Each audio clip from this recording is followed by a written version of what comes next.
Welcome to Module 8. We're going to learn about how to understand cardio and how it pertains to your muscle building journey. So cardio is often seen as the enemy of muscle growth. You've heard this before, cardio kills gains.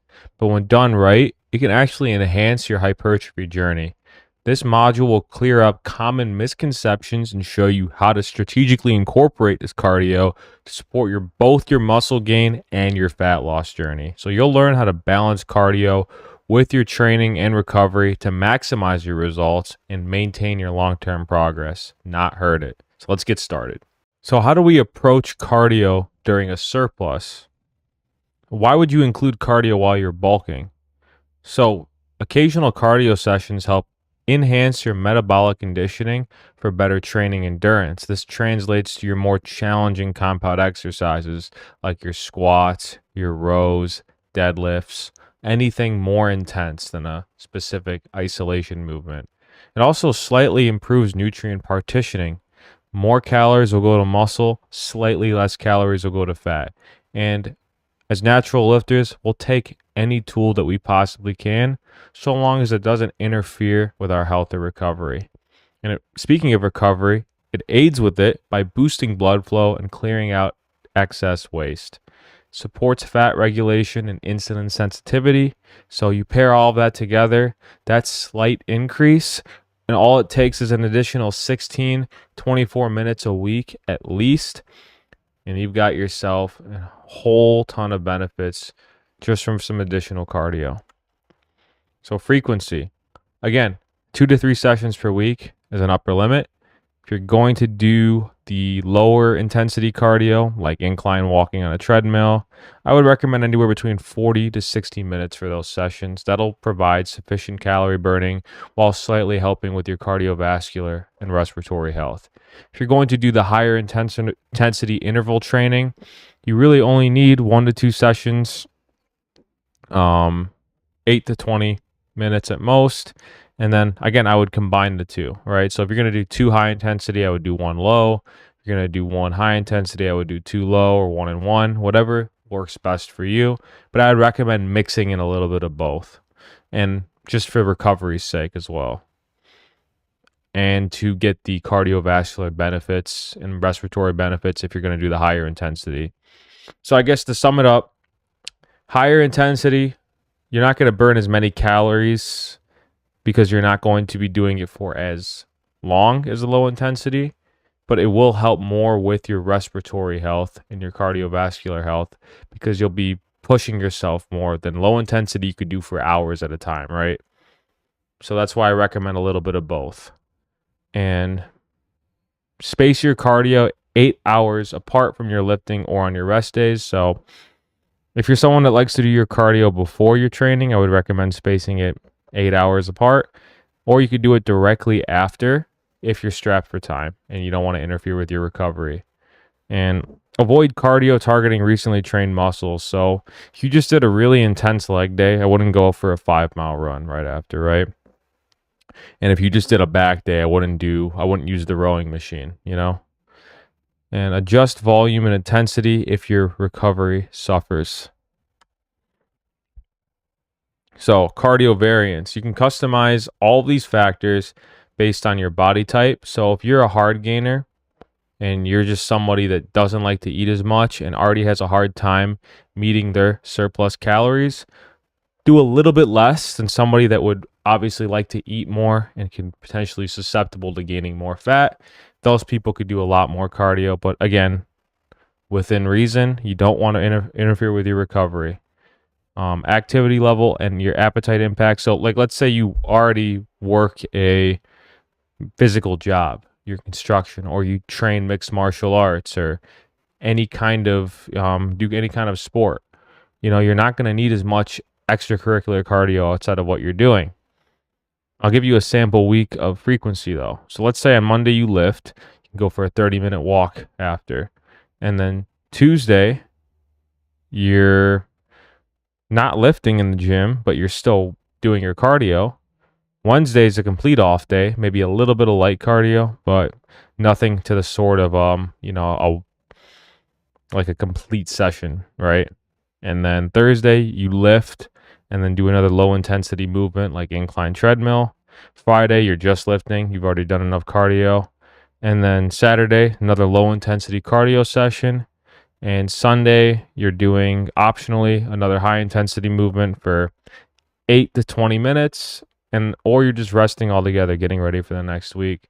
Again, this is just a sample week of what I consider acceptable for cardio. Notice how, because there's multiple sessions in here beyond 3, a lot of them are much lower intensity. If you're walking every day, it's not going to affect your recovery at all. I'm really just talking about these more intense, longer sessions. A low intensity cardio session could still be a jog for 40 to 60 minutes, right? Like jogging at 11 mile an hour pace for an hour is really not that crazy, but if you do it 7 days a week, it might start to impact your recovery. But walking for 30 minutes on a flat ground, you can do that every single day. It's not going to make a difference. So in conclusion, during a bulk, cardio is going to help improve your metabolic conditioning, your nutrient partitioning, and your fat regulation without compromising your gains.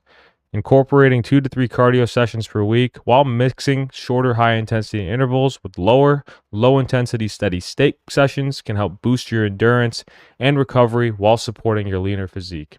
Ultimately, cardio should fit your specific lifestyle and goals, complementing your hypertrophy training rather than detracting from it. So by making these informed choices about when and how you do these cardio sessions, you can enhance your conditioning, support your fat loss, and optimize long-term muscle growth. So in 8.2, we're going to discuss how to choose the correct cardio for your specific needs. So what counts as cardio in the first place? Well, it isn't just running or biking. It's any sustained activity that can raise your heart rate, like walking or hiking, skating, swimming, jump roping or shadow boxing, using an elliptical or a Stairmaster, doing kettlebell circuits or any kind of martial arts, or participating in any sport of your liking. They're all viable forms of cardio if they're consistently elevating your heart rate. So let's compare low and high intensity. So lower duration, steady state cardio is going to be much lower effort, includes anything like a 4.5 mile per hour to 6 mile per hour jog, particularly done in the 40 to 60 minute range. A lot easier to recover from than a higher intensity interval session. And I'd say low intensity is great for fat loss because it promotes sustainability, easier to stick to in the long term, and it doesn't hurt recovery as much. It helps with stress reduction, which can in turn lower your cortisol levels, lower your overall stress, and contribute directly to your hormone health. I would do low intensity cardio either on my rest days or directly after strength training. And then you have high intensity interval training, which are these short, intense bursts with rest. So you do 20 to 30 seconds of a sprint, followed by a 10 to 15 second rest period of walking. And then you repeat that for 8 to 12 minutes at a time. Great tool to burn a decent amount of calories without having to commit to a longer session. Requires slightly more recovery, so I wouldn't do these more than twice a week, and I would pair them with a low intensity session at some point. Again, you can do these on your non-lifting days or light training days. I prefer not to do them directly after a workout, especially a leg day. And then everyone has different needs. So if your goal is fat loss, again, I prefer low intensity for sustainability. And then obviously you still should do some high intensity training for that extra cardiovascular and respiratory boost. For endurance, you can gradually increase your lower intensity sessions. That way you're kind of turning into a longer distance runner. So you're still getting the cardiovascular and respiratory benefits without having to go all out. Make sure you pick cardio that fits your weekly schedule without disrupting your lifting or your sleep. And then sneak cardio in wherever you can, whether it's walking during calls, biking to work, whatever you can make work for you. And your preferences matter because they promote sustainability as well. So if you hate running, don't run. If you love sports, use them as your cardio instead. If you prefer to be outdoors, walk or hike instead of the treadmill. I absolutely hate using the treadmill, so I'm outside no matter what the weather is. Enjoyable cardio is the most sustainable form of cardio. So in conclusion, forget the search for the best cardio in theory. Focus on what you can do consistently. Blend low intensity and high intensity based on your specific goals, recovery needs. The cardio that fits your lifestyle is the cardio that will deliver lasting results. So now we're going to talk about common cardio mistakes and how to avoid them in your program. So doing too much cardio is actually a mistake a lot of people think. Just like training, you would imagine if you want to lose more fat, you do more cardio. You want to gain more muscle, you lift more weights. But just like with overtraining on the weight side, you could overtrain on the cardio side because excessive cardio can directly interfere with muscle repair, reduce your actual energy for lifting, and in result, lead to overtraining. So, some action steps you can take to prevent that: limit your steady state cardio and your high intensity cardio sessions to 2 to 3 per week during your bulking phases. Prioritize your resistance training intensity over your cardio volume. Cardio is just there to supplement, not to be the majority of your program. And monitor your fatigue and adjust your cardio if your strength drops. So everything else is in line, but you think that you're doing too much cardio and that's what's causing your strength to drop. Cut a session per week, readjust, and see if that helps you. Also, ignoring recovery is a huge one as well because cardio stresses your system. Without recovering from that cardio, you rise having the risk of injury and burnouts. So, make sure you have one full rest day per week, which means no specific cardio session and no weight training session, but you could still have a lighter rest day with some sort of walking or mobility work, something that's really not going to affect any sort of recovery or be tiring to any sort, something that hardly raises your heart rate, right? So prioritizing sleep and nutrition will help aid that recovery as well. Lack of variance as well is something I see a lot. It's actually one of the most common. So there will be people that literally just do high intensity cardio and nothing else, and people that just do low intensity and nothing else as well. So I'll give you an example. Let's say you're somebody that's just only doing high intensity. That might sound ideal, but it can cause excessive fatigue and lead to a decrease in recovery. That's why throwing in some light intensity sessions as well. So maybe if you're doing 1 or 2 high intensity per week and then 1 low intensity, it's a lot better than doing 3 or 4 high intensity sessions per week. And on the other hand, if you're only doing low intensity cardio sessions, you're not going to have any conditioning gains, right? So yeah, sure, you won't have that recovery issue, but you're not going to be able to sprint up 3 or 4 flights of stairs without running out of breath. And it's a valuable skill to have in general, just having more conditioning. I think you just find you feel better when you can do more without getting as tired. At least that's how I feel about it. So combine your high intensity sessions with your low intensity sessions so you can be well rounded without having the best of either too much fatigue or conditioning gains. So you could switch up your modalities like going for bike rides, rowing, swimming. Anything like that will help avoid boredom and some sort of injuries. Like if you're someone that runs at David Goggins levels, you're more likely to blow out your knees than if you're constantly switching things up when you start to get too much onto one side. And timing cardio as well is a huge one. So if you're doing cardio right before an intense, push day or something, you might not have all the energy that you need to be able to progress for that specific lift. And when you're more advanced and you're chasing just one extra rep, you need all the extra boost that you can. So doing cardio right before is not going to help you with your strength gains. And then on the other hand, doing a intense leg day and then going for a long run is definitely not going to be ideal for your leg recovery. It'll help, and besides that, your strength output might be reduced for your next session as well. So make sure you separate your cardio and weight sessions by several hours. Do them on different days. So if combined, do your lifting first and then do your cardio second if your priority is hypertrophy. Just like with lifting weights, skipping your warm up and cool downs very, very, very detrimental to your recovery. So warm-ups will help prepare your muscles and nervous system. Cool downs will aid your recovery and reduce soreness. So if you're going to go for a long run, do all your stretches. Do everything that you can to get ready for that run. Maybe even walk a little bit before you just put your running shoes on and run out the door. And when you're done running, having a cool down period as well helps aid your recovery, reduce potential soreness.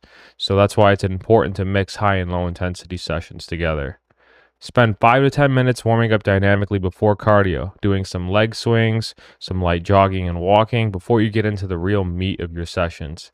And then cool down with some low intensity movements and then some post-session stretching if necessary.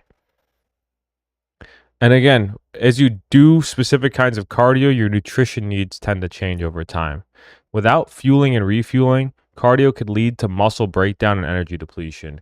So if you're not eating enough to facilitate the calories that you've burned, you not only will you not be in a surplus anymore if that's your goal, you might put yourself into a deficit. So eating a balanced meal before cardio with high carbs and high protein, giving it time to digest, you'll be at the maximum energy level you can to have a successful session. And then refuel post cardio with protein and carbs to support recovery and energy for the rest of the day. Make sure you stay hydrated throughout the entire day. As we discussed earlier, 50 to 75% of your body weight in fluid ounces. And cardio is more than just a fat loss tool. It can't create sustainable fat loss without the diet and strength training, right? So you've all heard the saying, you can't out-train a bad diet. And that's only true to the extent where if you're doing an X amount of cardio and your diet doesn't change, right? If your goal is to eat 2,000 calories and you're burning 300 calories from cardio and you're eating 2,500 calories a day, you're still going to be at a net 200. So again, cardio alone is not going to burn fat. It's going to burn calories. Combine that with being in a deficit, you'll slowly lose weight over time. So focus on nutrition as the main driver for your fat loss, calories in versus calories out. Use cardio as a tool to increase your calorie expenditure, not as the only method, because it'll falter and fail. Maintain increased strength training volume to preserve muscle. So make sure while you're doing cardio, if you're in a deficit, you're still training the same way you would as if you were trying to put on muscle. It's one of the most important things to maintaining muscle on a cut.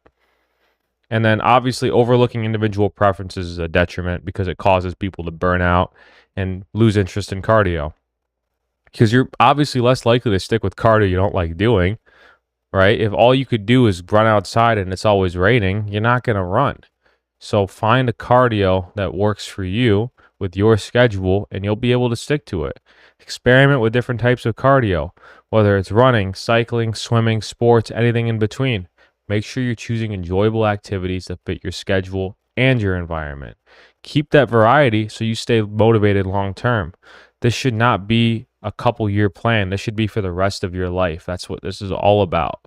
This isn't just a 90-day get fit, go back to what you're doing before. This is something you want to be sustainable forever because it increases your quality of life. And that's one of the most important things you can have. Obviously, as time goes on, you're going to need to adjust your cardio volume. So a mistake people make is completely disregarding that.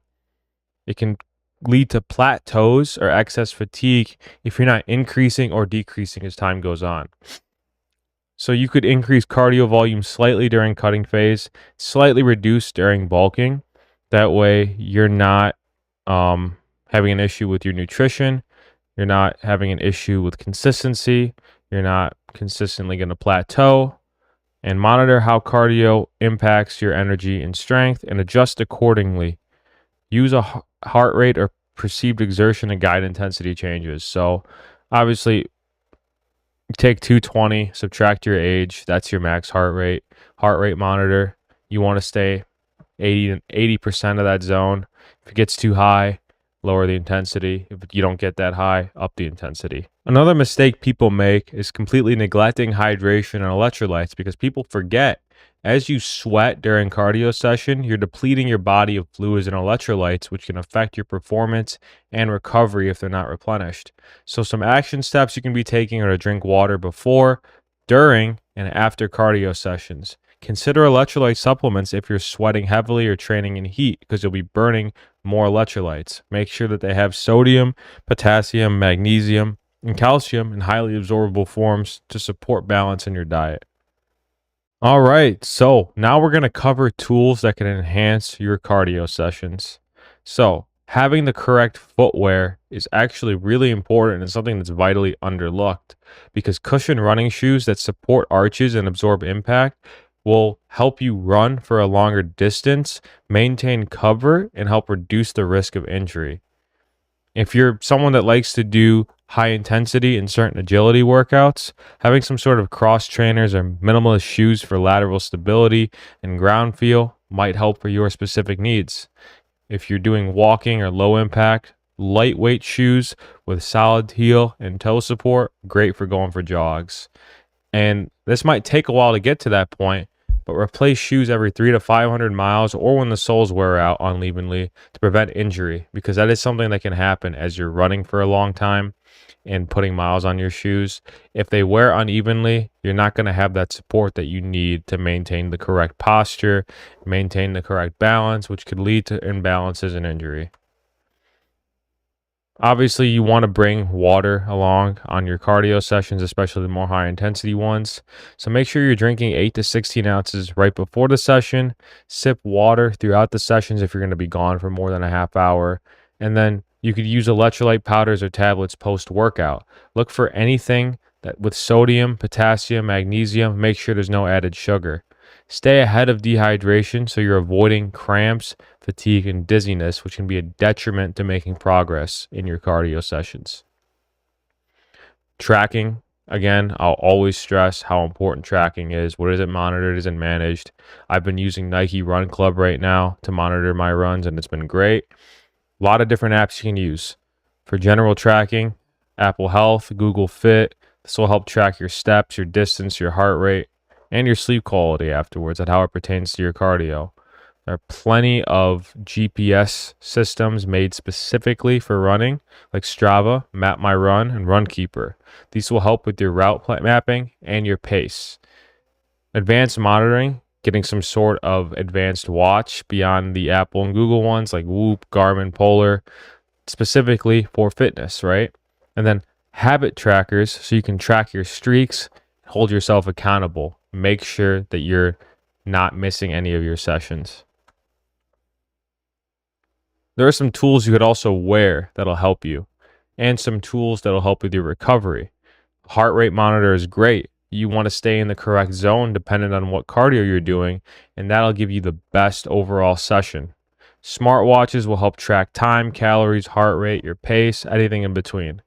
Having certain compression gear helps support circulation and reduces certain muscle soreness post-cardio.